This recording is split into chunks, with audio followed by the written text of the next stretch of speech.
My fellow New Yorkers, this has been a week of strong emotions in our city. One of our own is dead.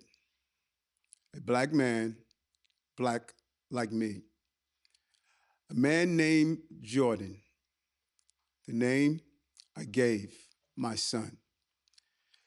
A New Yorker who struggled with tragedy, trauma, and mental illness. A man whose last words were a cry for help. A man named Jordan Neely. Jordan's death has devastated his family and shocked his fellow New Yorkers. Today, I'm here to talk about Jordan's life before he got on that train. The circumstances surrounding his death are still being investigated. And while we have no control over that process, one thing we can control is how our city responds to this tragedy. One thing we can say for sure, Jordan Neely did not deserve to die. And all of us must work together to do more for our brothers and sisters struggling with serious mental illness. I want to state up front that there were many people who tried to help Jordan get the support he needed. But the tragic reality of severe mental illness is that some who suffer from it are at times unaware of their own need for care. And all too often, they're caught up in this cycle of violence, sometimes as perpetrators or far more often as victims. In many cases, and through no fault of their own, they resist treatment, walk away from a chance for recovery, and disappear into the shadows. It is the nature of this cruel disease, and it breaks our hearts every time. We cannot and will not accept this state of affairs. We will not walk by those in need, step over those who are suffering, or ignore those calls for help. We will respond with care, compassion, and action. We can and must do everything possible to help and heal our brothers and sisters in crisis. From the very beginning of this administration, I have called for changes and reforms to the way we address serious mental illness in our city. Changes that will support and amplify the good work that so many dedicated people are already engaged in. I thought about this subject on the first day I walked into City Hall. I brought it up in my very first conversation with the governor, and I have directed our city government to do all they can to help those who are suffering from serious mental illness. Tens of thousands of Americans and their families are forced to fend for themselves because we have not devoted the resources needed to provide appropriate mental health care.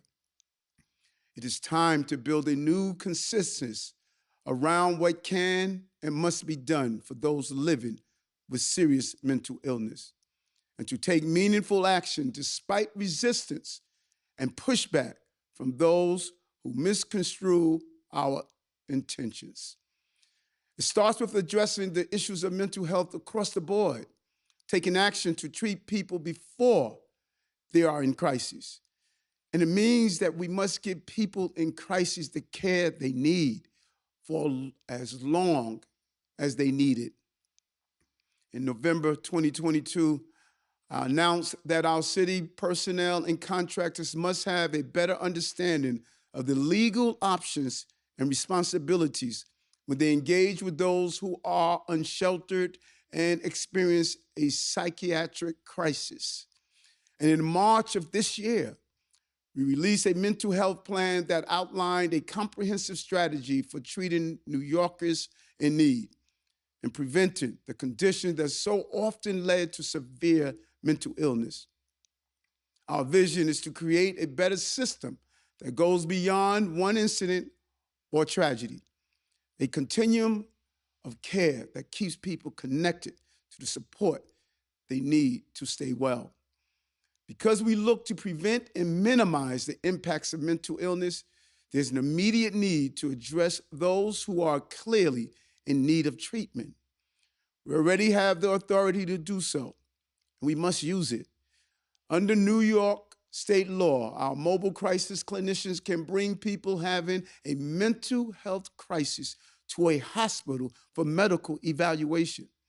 And if physicians at that hospital find that the person has a mental illness and is dangerous to themselves or others, they have the authority to admit that person and retain them for treatment, even if the person does not agree to it. Our Coordinated Behavioral Health Task Force, also known as CBHT, is the guiding force behind this effort. Made up of a key staff from across city government, our state partners, and the community-based groups we contract with for street and subway outreach, the task force meets weekly. Their job is to find solutions for those unsheltered New Yorkers who are struggling with mental illness and refusing efforts to connect them with housing and support. Through the work of the task force, we have managed to bring many people in crisis to the hospital for desperately needed care. We are helping them stabilize and heal from the ravages of homelessness and long-term untreated psychosis. And most importantly, we are connecting them with supportive housing and all the care and services they will need to succeed when they return to the community. When people are referred to these kinds of services, whether by a court order or other means, a good outcome depends on their participation and cooperation. Service providers make repeated attempts to keep those who need help engaged in the programs that are available to them. But there's no guarantee that those efforts will succeed. This is the kind of care Jordan needed, and that so many were trying to get for him. It wasn't always successful. Over the last several years, Jordan interacted with many city agencies and community-based organizations and providers. He had various encounters with the criminal justice system and was provided services to help him live safely in the community. But those efforts were not enough, and we must find ways to strengthen our system. It starts with investigation and accountability. Next week, we will bring together the leaders of the 5 organizations that we contract with to provide homeless outreach services for a summit on improving outcomes for people with serious mental illness. All of us will sit down at City Hall to develop an action plan to ensure accountability when there are missed opportunities to get those in crisis the help they need. We're also opening this discussion up to other stakeholders as well, including our faith leaders. Later today, I'm convening a meeting with a group of our faith leaders to discuss how we can address this challenge together. They are on the front lines of this issue, and we need their help and support.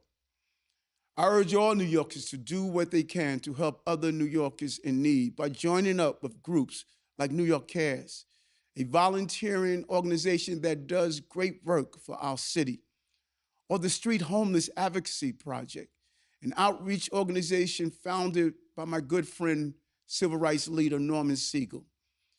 We know that New Yorkers care, and we want our laws to reflect that as well. That is why we are urging our partners in Albany to act on the legislative agenda that I first announced in November, which we have now put forward as a bill entitled the Supportive Interventions Act. This bill addresses a series of flaws and gaps in the New York State mental hygiene law that are making it more difficult to help those who don't know they need help. We see this in one heartbreaking case after another. It's not the fault of those who are suffering. Severe mental illness causes this critical lack of insight that the only way they can be helped is through intervention. This is precisely why we need the law on our side. We need the tools to get people into treatment at critical moments when they are simply unable to self-direct. And that is what the Supportive Intervention Act is about. The Supportive Interventions Act would make it clear in the law itself what New York courts have already said in interpreting it. When mental illness prevents a person from meeting their basic needs to such an extent that they are a danger to themselves, the state has the authority to intervene. The bill would also make it crystal clear to our hospitals that a person should not be released from psychiatric care simply because they have calmed down and appear stable in the moment.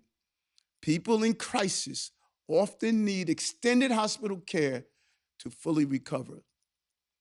This legislation will also strengthen our successful Kendra's Law program, ensuring that court-ordered outpatient treatment is reaching all of those caught in the system's revolving door who need that additional care and monitoring to avoid relapse. We'll be making a major push on this legislation in the remaining weeks of the session.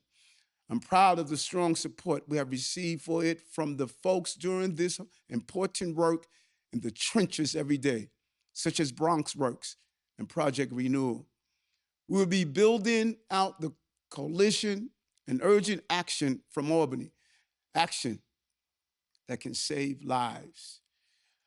I urge our state lawmakers to pass this bill. I urge the governor to increase mental health resources in her next budget as she did in this one. It's time to strengthen accountability, expand services, increase funding, and advocate for a new era of reform and progress in mental health care. We need to be honest. There are more Jordans out there. People who are loved, people in need of compassion, treatment, and protection. People like Jordan. Jordan Neely's life mattered. He was suffering from severe mental illness, but that was not the cause of his death. His death is a tragedy that never should have happened. My heart goes out to Jordan's family, who's suffering great pain and uncertainty about the circumstances of his death. No family should have to suffer a loss like this, and too many Black and brown families bear the brunt of system long overdue for reform. Our work starts with acknowledging that we must reverse the effects of decades of disinvestment in housing, healthcare, and social services.